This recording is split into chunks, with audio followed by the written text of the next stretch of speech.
उमा महेश्वराय नमः। आप सभी का हमारे YouTube चैनल पर हार्दिक स्वागत है। आज भाद्रपद मास के शुक्ल पक्ष की षष्ठी तिथि है। आज के दिन स्कंद षष्ठी का व्रत रखा जाता है। तो आज हम आपको सुना रहे हैं स्कंद षष्ठी व्रत की पौराणिक कथा। तो प्रेम से बोलें स्कंद भगवान की जय हो। हिंदू धर्म में स्कंद षष्ठी का व्रत हर साल बड़े ही उत्साह से मनाया जाता है। इस दिन भगवान शिव और देवी पार्वती के पुत्र भगवान स्कंद की विधि विधान से पूजा अर्चना की जाती है। इस षष्ठी को सूर्यदेव की उपासना का भी दिन माना जाता है। इस दिन सूर्यदेव की पूजा करने से लोगों को रोगों से मुक्ति, आरोग्य और सुख समृद्धि प्राप्त होती है। जीवन में खुशियों के आगमन के लिए व्रत करने का विधान है। स्कंद षष्ठी के पर्व को कुमार षष्ठी के नाम से भी जाना जाता है। भगवान कार्तिकेय की पूजा करने से सुख, समृद्धि, सौभाग्य और सफलता की प्राप्ति होती है।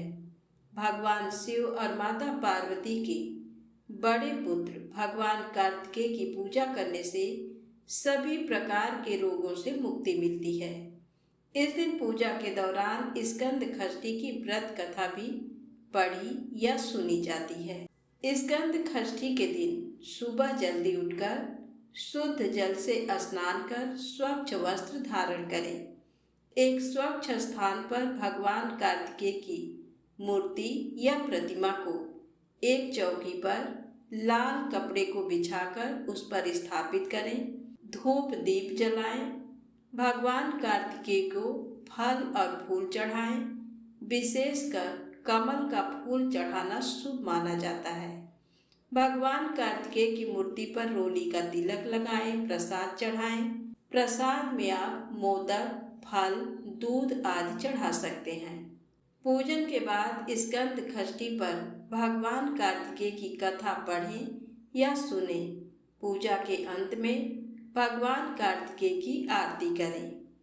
इस दिन फल दान करने से स्वास्थ्य लाभ होता है और देवता प्रसन्न होते हैं। दूध दान करने से ज्ञान और बुद्धि में वृद्धि होती है।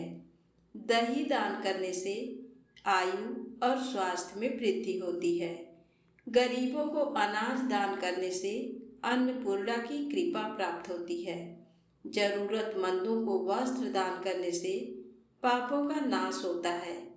धन दान करने से धन में वृद्धि होती है। ब्राह्मणों को भोजन कराने से पितृदोष दूर होता है। अब आइए सुने स्कंद षष्ठी व्रत की पौराणिक कथा। कथा के अनुसार राजा दक्ष के यज्ञ में माता सती के भस्म होने के बाद भगवान शिव बैरागी हो गए और वे तपस्या में लीन हो गए, जिससे सृष्टि शक्तिहीन हो गई। इसके बाद दैत्य तारकासुर ने देवलोक में अपना आतंक फैला दिया और देवताओं की पराजय हुई। धरती हो या स्वर्ग, सब जगह अन्याय और अनीति का बोलबाला हो गया। इससे देवताओं ने तारकासुर के अंत के लिए ब्रह्मा जी से प्रार्थना की। इस पर ब्रह्मा जी ने बताया कि शिव पुत्र ही तारकासुर का अंत कर सकेगा। तब सभी देवताओं और इंद्र ने शिव जी को समाधि से जगाने का प्रयत्न किया और इसके लिए उन्होंने भगवान कामदेव की भी मदद ली थी। कामदेव अपने बाण से शिव पर फूल फेंकते हैं, जिससे उनके मन में माता पार्वती के लिए प्रेम की भावना विकसित हो। इससे शिव जी की तपस्या भंग हो जाती है और वे क्रोध में आकर अपनी तीसरी आंख खोल देते हैं। इससे कामदेव भस्म हो जाते हैं। तपस्या भंग होने के बाद वे माता पार्वती की तरफ खुद को आकर्षित पाते हैं। जब इंद्र और अन्य देवता भगवान शिव को अपनी समस्या बताते हैं, तब भगवान शिव पार्वती के अनुराग की परीक्षा लेते हैं। पार्वती की तपस्या के बाद शुभ घड़ी में शिव पार्वती का विवाह होता है। इसके बाद कार्तिकेय जी का जन्म होता है और सही समय पर कार्तिकेय तारकासुर का वध कर देवताओं को उनका स्थान दिलाते हैं। स्कंद षष्ठी के दिन विधि विधान से व्रत और पूजा करने से भगवान कार्तिकेय की विशेष कृपा प्राप्त होती है और ये व्रत लोगों को शनि दोष से भी मुक्ति दिलाता है।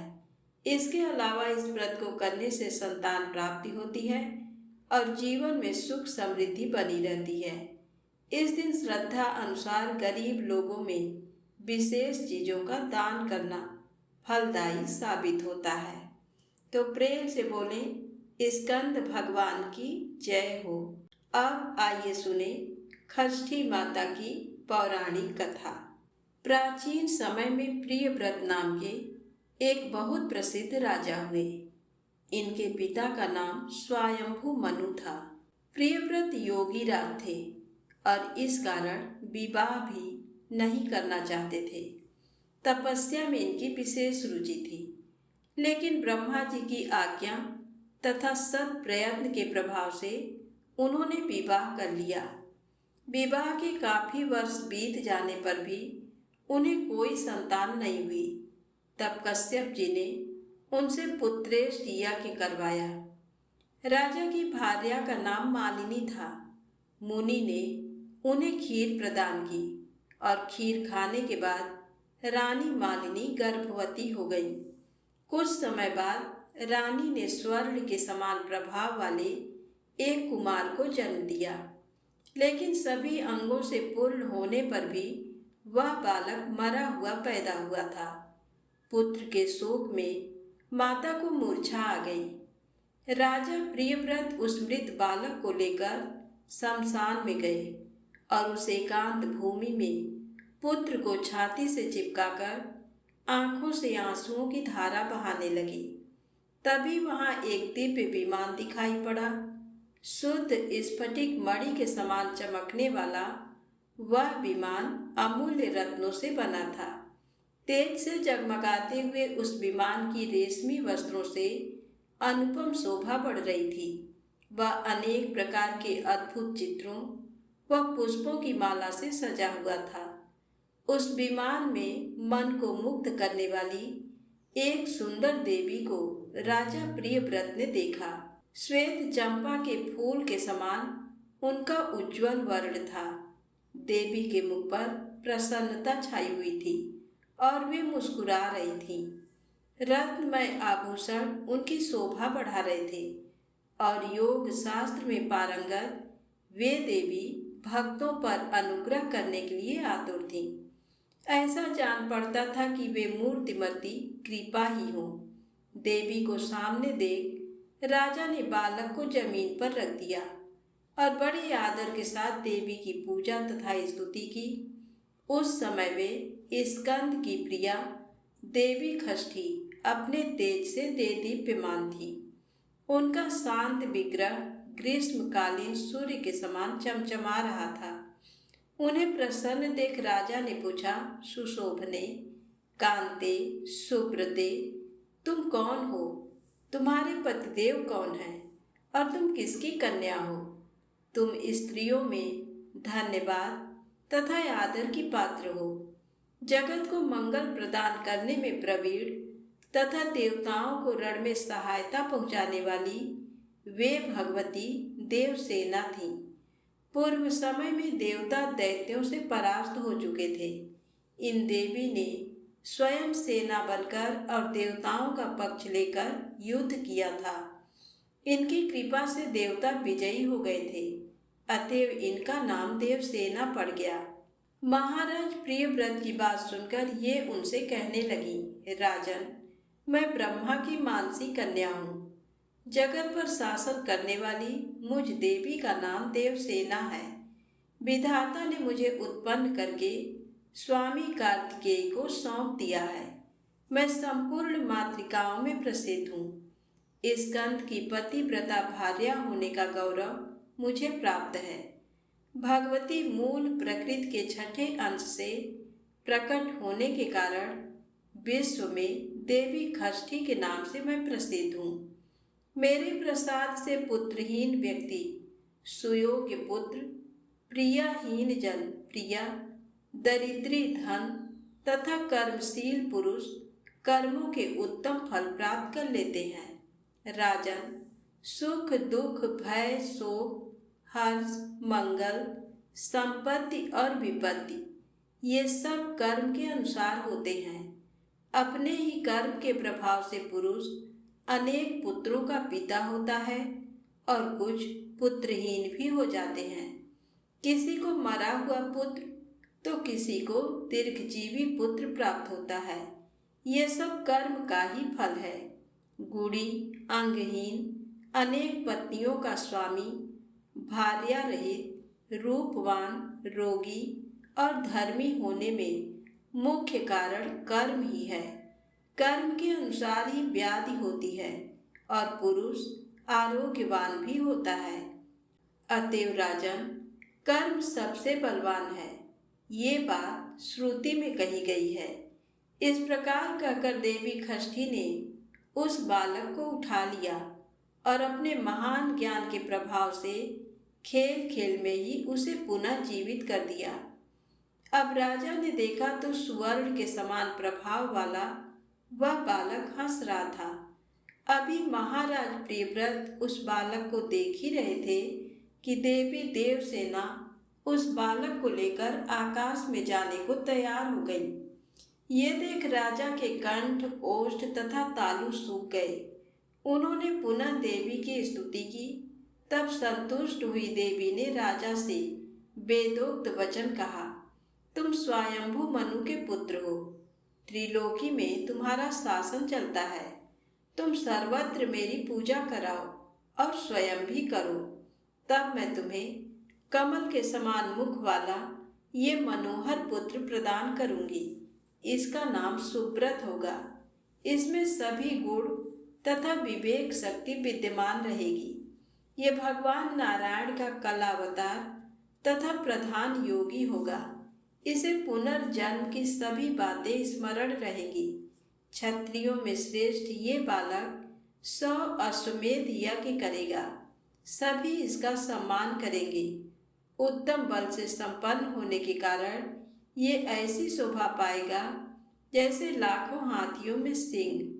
ये धनी गुणी शुद्ध विद्वानों का प्रेम भाजन तथा योगियों ज्ञानियों एवं तपस्वियों का सिद्ध रूप होगा।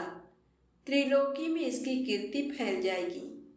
ये सबको सब संपत्ति प्रदान करेगा।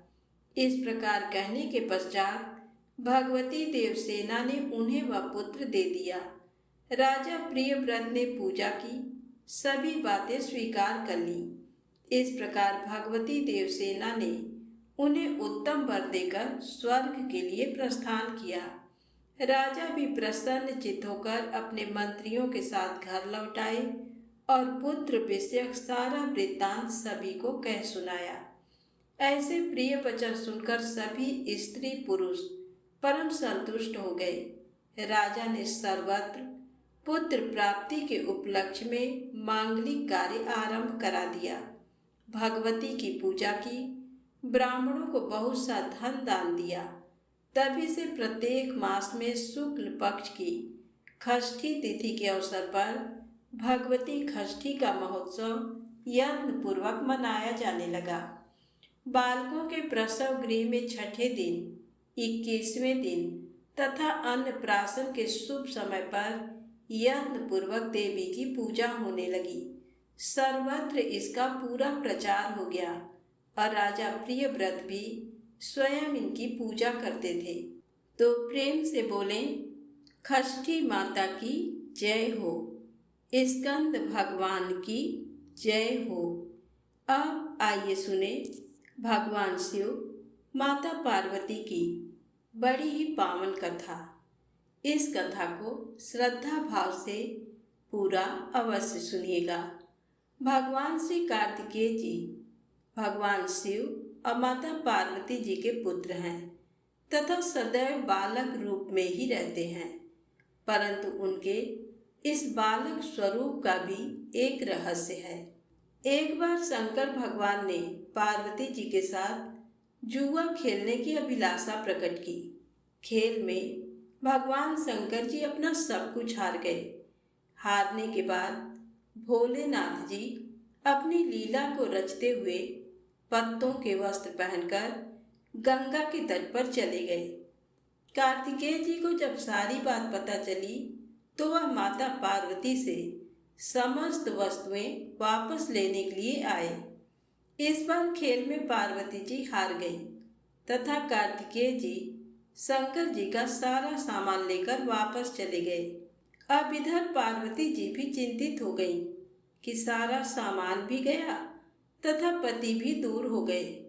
पार्वती जी ने अपनी व्यथा अपने प्रिय पुत्र गणेश जी को बताई तो मातृभक्त गणेश जी स्वयं जुआ खेलने शंकर भगवान जी के पास पहुंचे। गणेश जी इस खेल में जीत गए और लौटकर अपनी जीत का समाचार अपनी माता पार्वती जी को सुनाया। इस पर पार्वती जी बोली कि उन्हें अपने पिता को साथ लेकर आना चाहिए था। गणेश जी फिर भोलेनाथ जी की खोज करने निकल पड़े। भोलेनाथ से उनकी भेंट हरिद्वार में हुई। उस समय भोलेनाथ भगवान विष्णु जी व कार्तिकेय जी के साथ भ्रमण कर रहे थे। पार्वती जी से नाराज भोलेनाथ ने लौटने से मना कर दिया। भोलेनाथ जी के भक्त रावण ने गणेश जी के वाहन मूषक को बिल्ली का रूप धारण करके डरा दिया। इससे मूषक गणेश जी को छोड़कर भाग गए। इधर भगवान विष्णु ने भोलेनाथ की इच्छा से पांसे का रूप धारण कर लिया था। गणेश जी ने माता के उदास होने की बात भोलेनाथ जी को कह सुनाई। इस पर भोलेनाथ बोले कि हमने नया पासा बनवाया है, अगर तुम्हारी माता पुनः खेल खेलने को सहमत हो तो मैं वापस चल सकता हूँ। तब गणेश जी के आश्वासन पर भोलेनाथ जी वापस पार्वती जी के पास पहुँचे तथा खेल खेलने को कहा। इस पर पार्वती जी हंस पड़ी और बोली, अभी आपके पास क्या चीज है जिससे खेल खेला जाए। यह सुनकर भोलेनाथ जी चुप हो गए। इस पर नारद जी ने अपनी वीणा आदि सामग्री उन्हें दी। इस खेल में श्री भोलेनाथ जी हर बार जीतने लगे। एक दो पांसा फेंकने के बाद गणेश जी समझ गए तथा उन्होंने भगवान विष्णु के पासा स्वरूप धारण करने का रहस्य माता पार्वती जी को बता दिया। सारी बात सुनकर पार्वती जी को क्रोध आ गया। रावण ने माता को समझाने का प्रयास किया पर उनका क्रोध शांत नहीं हुआ तथा क्रोध बस उन्होंने भोलेनाथ जी को श्राप दे दिया कि गंगा की धारा का बोझ उनके सिर पर सदैव रहेगा। नारद जी को कभी एक स्थान पर न टिकने का अभिशाप मिला। भगवान विष्णु जी को श्राप दिया कि यही रावण तुम्हारा शत्रु होगा तथा रावण को श्राप दिया कि विष्णु ही तुम्हारा विनाश करेंगे। कार्तिकेय जी को भी माता पार्वती जी ने कभी जवान न होने का श्राप दिया। इस पर सर्वजन चिंतित हो उठे। तब नारद जी ने अपनी विनोदपूर्ण बातों से माता का क्रोध शांत किया तो माता ने उन्हें वरदान मांगने को कहा। नारद जी बोले कि आप सभी को वरदान दे तभी मैं वरदान लूंगा। पार्वती जी सहमत हो गईं। तब भगवान शंकर जी ने कार्तिक शुक्ला के दिन जुए में विजयी रहने वालों को वर्ष भर विजयी बनने का वरदान मांगा। भगवान विष्णु जी ने अपने प्रत्येक छोटे बड़े कार्य में सफलता का वर मांगा, परंतु कार्तिकेय जी ने सदा बालक रहने का ही वर मांगा तथा कहा, मुझे विषय वासना का संसर्ग ना हो तथा सदा भगवत स्मरण में लीन रहूं। अंत में नारद जी ने देवर्षि होने का वरदान मांगा। माता पार्वती जी ने रावण को समस्त वेदों की सुविस्तृत व्याख्या देते हुए सबके लिए तथास्तु कहा। कार्तिकेय जी के जन्म के पहले जब तारकासुर के अत्याचार से सभी देवता पीड़ित थे, तभी भगवान शंकर जी ने पार्वती जी का पाणी ग्रहण किया था और तब 6 मुख वाले कार्तिकेय जी का जन्म हुआ था। उन्होंने जन्म के बाद तारकासुर का वध किया था। तो प्रेम से बोलें शंकर भगवान गौरी माता की जय हो, कार्तिकेय भगवान की जय हो।